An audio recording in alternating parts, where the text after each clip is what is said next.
നാം എല്ലാവരും ഒരു യാത്രയിലാണ്. എല്ലാവരുടെയും നോട്ടം ഒന്നേ ഉള്ളൂ, നിത്യതയിൽ ചെന്നെത്തണം. എന്നാൽ പുത്രനെ പറ്റിയുള്ള വെളിപ്പാട് പ്രാപിച്ച ഭക്തൻ പറയുകയാ, ഈ വഴിയിൽ നശിച്ചു പോകുവാൻ സാധ്യതകൾ ഒത്തിരിയുണ്ട്. ഈ യാത്രയിൽ വഴിയിൽ നശിച്ചു പോകാതിരിക്കാൻ ഒറ്റ കാര്യമേ ഉള്ളൂ, പുത്രനെ ചുംബിക്കുവേ.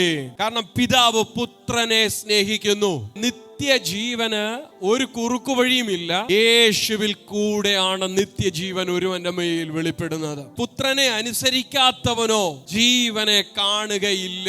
ദൈവ ക്രോധം അവന്റെ മേൽ വസിക്കുന്നതേയുള്ളൂ. Praise the Lord. പുത്രനെ വിശ്വസിക്കുക, പുത്രനെ അനുസരിക്കുക. പുത്രനെ വിശ്വസിക്കുമ്പോൾ, പുത്രനെ അനുസരിക്കുമ്പോൾ ഒരുവന്റെ മേൽ വെളിപ്പെടുന്നതാണ് നിത്യജീവൻ. ഇനി മറു സൈഡ്, പുത്രനിൽ വിശ്വസിക്കാതിരിക്കുകയും പുത്രനെ അനുസരിക്കാതിരിക്കുകയും ചെയ്യുന്നവന്റെ മേൽ നിത്യമരണം, നിത്യ ശിക്ഷാവിധി കടന്നു വരുവാനിടയായി തീരും. ഈ പകൽ എന്നെ ശ്രദ്ധിക്കുന്ന ദൈവ പൈതലേ, ആമേൻ. വഴിയിൽ നശിച്ചു പോകാതിരിക്കുവാൻ, നിത്യജീവനെ പ്രാപിക്കുവാൻ ഒറ്റ മാനദണ്ഡമേ ഉള്ളൂ, പുത്രനെ ചുംബിക്കുവേ, പുത്രനെ വിശ്വസിക്കുവേ, പുത്രനെ അനുസരിക്കുക.